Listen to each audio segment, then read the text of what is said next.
இன்றிரவு நாம் மோவாபின் சமவெளியில் இஸ்ரவேலருடன் நிற்கிறோம். மோசேயின் பூமியிலான சேவை முடிவிற்கு வருகிறது. அவர்களுக்கு முன் வாக்குத்தத்த தேசம் இருக்கிறது. பின்னால் 40 ஆண்டுகளின் வனாந்தர பயணம். இக்கடைசி அதிகாரங்களில் உடன்படிக்கை புதுப்பிக்கப்படுகிறது. தேர்வுகள் தெளிவாக வைக்கப்படுகின்றன. தலைமையே மாற்றப்படுகிறது. இது வரலாறு மட்டும் அல்ல, ஒவ்வொரு தலைமுறையும் வாழ்க்கையை தேர்ந்தெடுக்க அழைப்பு. மோவாபின் சமவெளியில் மோசே இஸ்ரவேலரை முழுவதும் கூட்டி ஒவ்வொரு ஆன்மாவையும் புனித நினைவுக்குள் அழைக்கிறார்.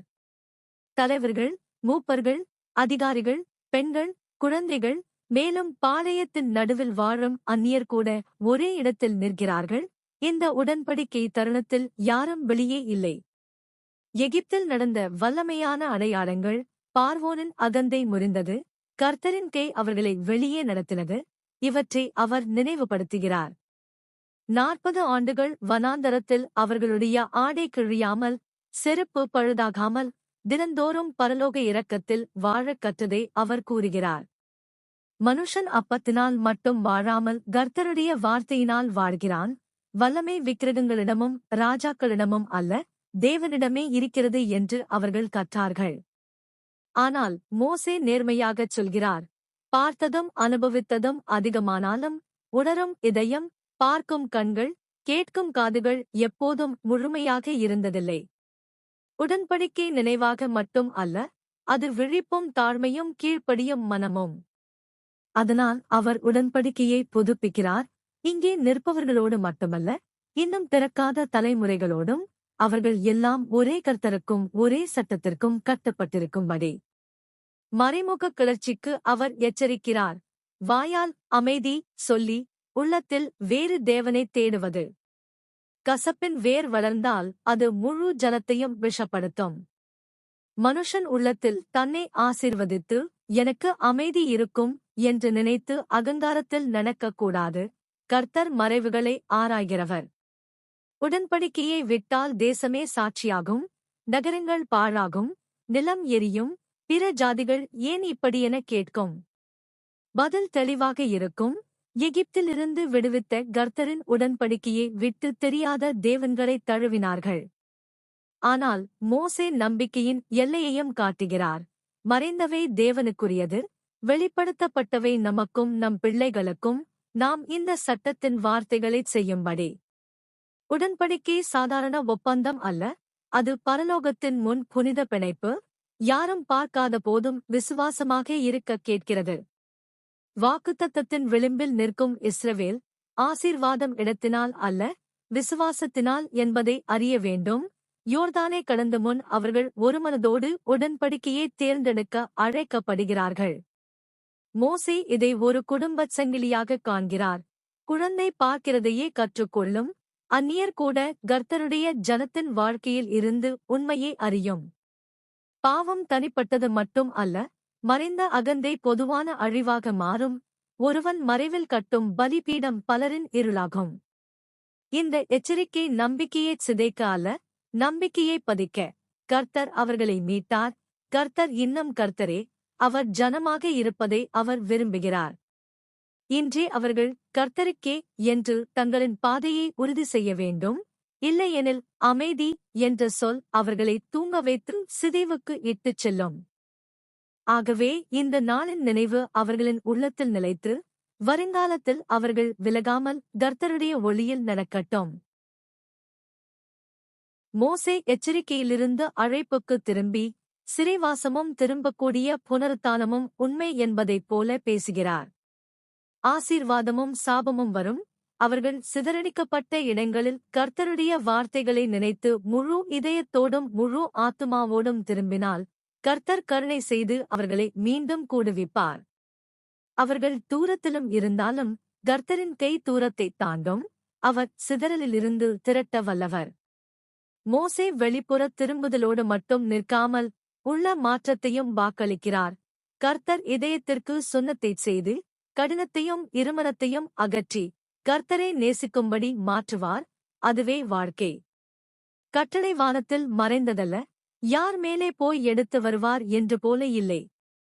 அது கடலுக்கு அப்பாற்பட்டதல்ல, யார் கடந்து போய் கொண்டு வருவார் என்பது போல இல்லை. அது அருகிலே, வாயிலும் இதயத்திலும் செய்யும்படி.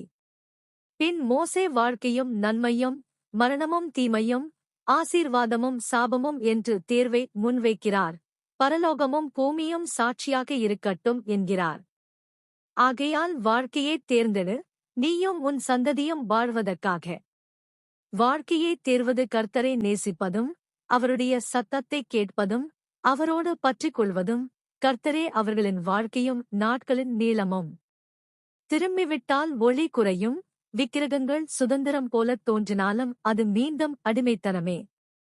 எனவே மனந்திரும்புதல் அவசர நேரச் சொல் மட்டும் அல்ல, தினமும் கர்த்தருக்கு திரும்பும் நடை. கர்த்தருடைய வழி தொலைவில் இல்லை, இன்றே நெருக்கத்தில் இருக்கிறது, இன்றே செய்யப்படக்கூடியதாக இருக்கிறது.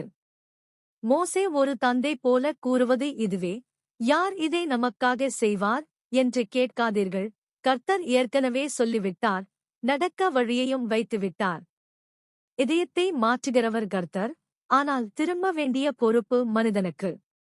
சிறைவாசத்தில் அவர்கள் நாணம், உடைப்பு, எள்ளல் எல்லாம் அனுபவிக்கலாம், ஆனாலும் கர்த்தர் கேட்கிறவர், கர்த்தர் அழைக்கிறவர். உடன்படிக்கை குளிர்ந்த கடமை அல்ல, அது காதலால் செய்யப்படும் தேர்வு, அச்சத்துக்கு மேலாகவும் ஆசைக்கு மேலாகவும் கர்த்தரையே தேர்வது.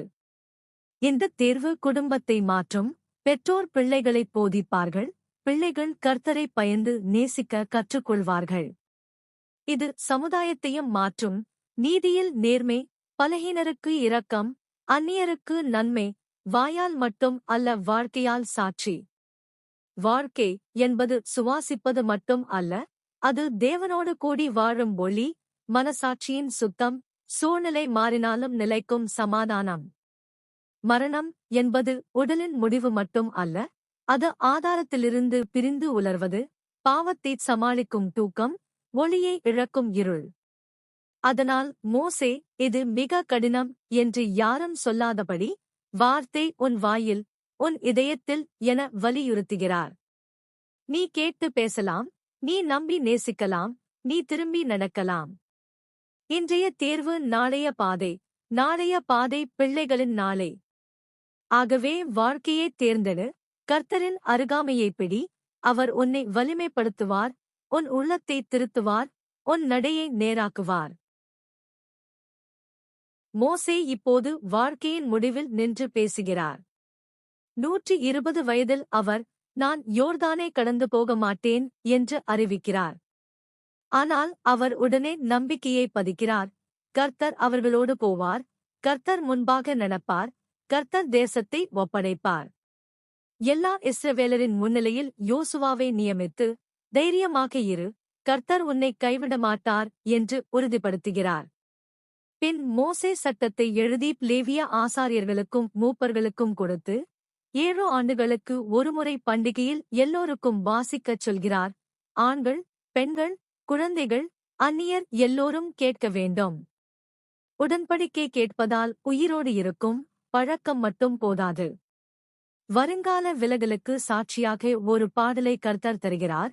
அவர்கள் விலகும்போது அந்த வார்த்தை அவர்களை தட்டி எழுப்பும். மோசே மக்கள் செழிப்பில் மயங்கி விலகக்கூடும் என்று அறிகிறார்.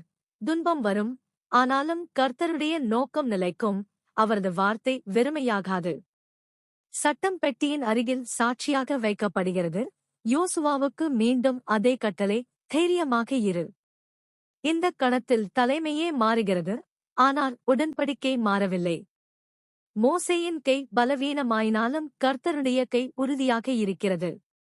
இஸ்ரவேல் ஒருவனை பற்றிக் கொள்ளாமல், அவரை அழைத்த தேவனையே பற்றிக்கொள்ள கற்றுக்கொள்ள வேண்டும். உண்மையான வலிமை சத்தத்தில் இல்லை, அது கீழ்ப்படிதல்.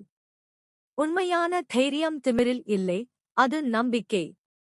மோசே விட்டுச் செல்லுவது தான் புகழல்ல, கர்த்தருடைய வார்த்தை, கர்த்தருடைய சாட்சி, கர்த்தருடைய உடன்படிக்கை. அவர்கள் கேட்டு செய்து நடந்தால், தலைமுறை மாறினாலும் பாதுகாப்பு கர்த்தரிடமே இருப்பதை அவர்கள் அறிந்து கொள்வார்கள். 7 ஆண்டுகளுக்கு ஒருமுறை வாசிப்பது கர்த்தரின் இரக்கம், மறக்கும் மனம் மீண்டும் நினைக்கும், 7 தலைமுறை உண்மையே கேட்கும், அந்நியர் கூட கர்த்தரின் ஒழுங்கை காணும். வார்த்தை ஒளி, அது இல்லையெனில் உள்ளம் மங்கும். வார்த்தை வழி, அது இல்லையெனில் பாதை தவறும். பாடல் சாட்சியாக இருப்பதும் இரக்கம். பாவத்தைச் சமாளிக்க மனம் முயன்றாலும் அந்த வார்த்தை நீ உடன்படிக்கை செய்தாய் என்று நினைவூட்டும். கர்த்தர் முன்கூட்டியே அறிந்ததைச் சொல்லுவது தண்டிக்கல்ல, எச்சரிக்கவும் காக்கவும். மோசே மக்களை மனிதனின் மீது நம்பிக்கை வைத்திருக்க விடவில்லை, கர்த்தர்தான் போகிறார் என்று மீண்டும் மீண்டும் கூறுகிறார். யோர்தானின் அக்கறை தெரியாத போதும் அவர்களுக்கு முன் கர்த்தர் இருக்கிறார். எதிரிகள் பெரியதாகத் தோன்றினாலும் கர்த்தர் அதற்கு மேலானவர். இந்தச் செய்தி பயத்தை குணமாக்கும். உணர்ச்சி மாறலாம், ஆனால் வாக்குத்தத்தம் நிலைக்கும். எனவே தைரியமாக இரு என்பது வெறும் சொல் அல்ல, அது உடன்படிக்கையின் வாழ்க்கை முறை. கூட்டாக கேட்டு, கூட்டாக நினைத்து, கூட்டாக கீழ்ப்படியும்போது உடன்படிக்கை அடுத்த தலைமுறைக்கும் உயிராய் செல்லும். மோசே இப்படி எழுதித் தந்து விடுவதன் மூலம் என்னை நினையுங்கள் என்று அல்ல, கர்த்தரை நினையுங்கள் என்று கூறுகிறார். கர்த்தருடைய சத்தம் நடுவில் இருந்தால் மோசே இல்லாத நாள்களிலும் ஜனங்கள் வழி தவறாமல் இருக்க முடியும். ஆகவே அவர்கள் யோர்தானை கடந்தாலும் கர்த்தரின் வார்த்தை அவர்களோடு இருந்து அவர்களை எச்சரித்து வழிநடத்தட்டும்.